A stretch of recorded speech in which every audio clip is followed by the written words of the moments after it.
We have this opportunity that we wouldn't have had years ago to ship a game and then really collaborate with people outside the studio to figure out, like, what is the best version of that? Honestly, yeah, like, we're building something the community has been asking for, and it's accumulation of everything that we believe the game needs to be.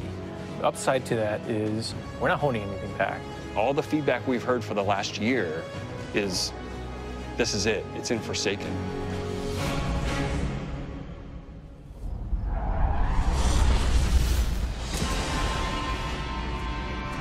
We want this release to have a different tone and a different vibe. We sort of just embrace that Western revenge vibe. You're going to a darker place. You're going to take on a different role as a Guardian. A barren landscape with, like, the asteroid vibe with, like, tumbleweeds. And, I mean, that just sounded cool. Grit, man. Want to bring the dirt back. And what better way to start a story than to start it with a prison break? Right. Cade's been filling this prison with bad guys that are really bad. And so when it breaks, things can happen to all the world. First place you're going to go to is the Tangled Shore, which is a new part of the reef that you've never seen before. That's right, my friend. It's a collection of lashed together asteroids and rocks out in the asteroid It's belt. very otherworldly, and it's full of pirates and assassins and bad guys. It's become a lawless place. It truly is a frontier. It's completely taken over. The most malevolent force there is the Scorn.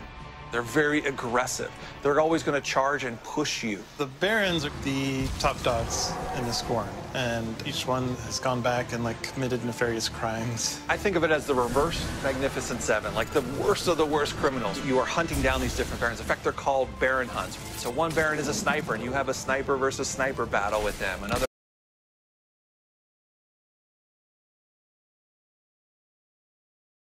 Baron is this big, giant, hulking melee character.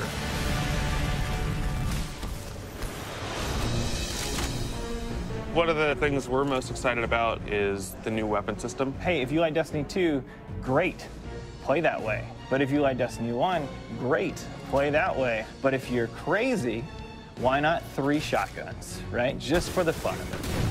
We need to have as many ways as possible, and then we need to have people fighting about it. Like, no, man, you f***ed up, you're taking the wrong weapons, or can I say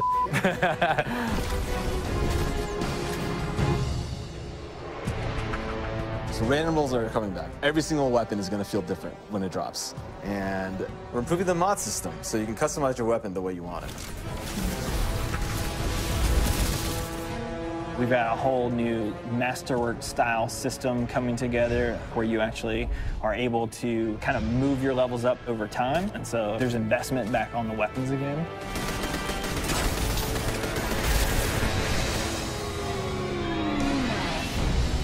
New supers, yeah, crazy new supers. What's your favorite? Fire knives are awesome, which is a different take on Golden Gun.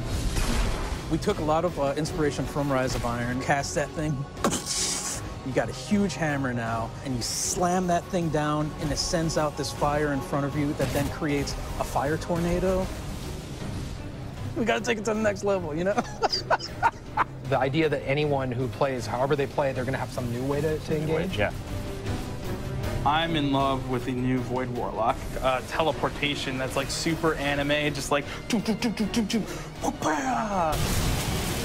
We've been having great games with the Arc Warlock. Basically cast this thing, he pulls back. Yeah, and it's gonna break the game, and I think that's amazing, yeah. You know? We also wanted a new weapon type that felt meaningful, so we came up with a bow and arrow, which seems kind of crazy, but when you use it, you feel like godlike. It is utilitarian, it's fantastical, it's also sci-fi. So we have a short-range bow, we have a medium-range bow, we have a long-range bow. We built this guy, which is like supposed to be super techy. You're like, why would you ever choose a bow in a game that has an automatic, machine gun? But boy, it's deadly. I mean, that's a nice machine gun you got there, buddy, but right, and then it's done. The biggest thing for me going into production on this game was like a new way to play, a new thing to do that like is new to Destiny. Let's see what we've got. We want to be able to give players what they want, but also surprise them. Gambit is a brand new mode. Destiny begs to marry PvE and PvP together. It's like adding bacon to peanut butter and jelly. You start off being able to see the other team that you're going to compete against, so you can taunt each other, you can emote. Each team is in their own separate arena, and they're being assaulted by combatants.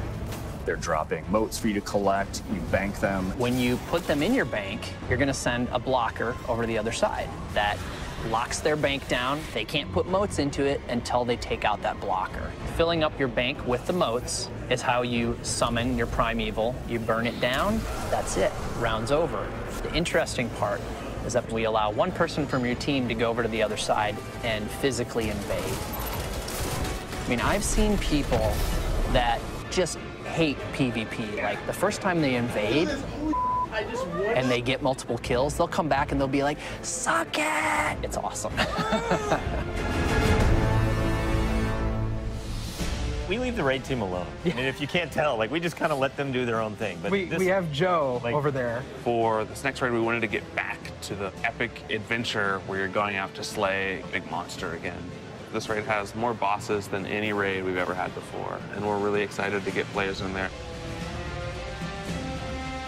The raid is actually about more than just the raid. It's about the Dreaming City, the place that the raid exists. And it's an in-game destination that we've never done before. It's the awoken homeland. I could talk about the Dreaming City for hours. It's like if the Vault of Glass and Dreadnought had a baby. If they were like twins. Or the twins. Yeah, that's actually more accurate. Yeah, they're like twins. It's Yeah, like yeah, it yeah. had twins, and then you took those twins and you put them on the doorstep of Peter Jackson, raised them as his own, and then that's the Dreaming City. It is magical and weird and mysterious. It's designed to be a destination that has puzzles that you need to solve. A lot of hidden corners, lots of passageways that might not seem to exist the first time. And the raiders, they affect this destination. They change it for everyone. It's like this cyclical endgame place where there's just secrets and different activities that unveil over time. So the Dreaming City that you see at launch is not going to be the same Dreaming City 2-3 weeks later.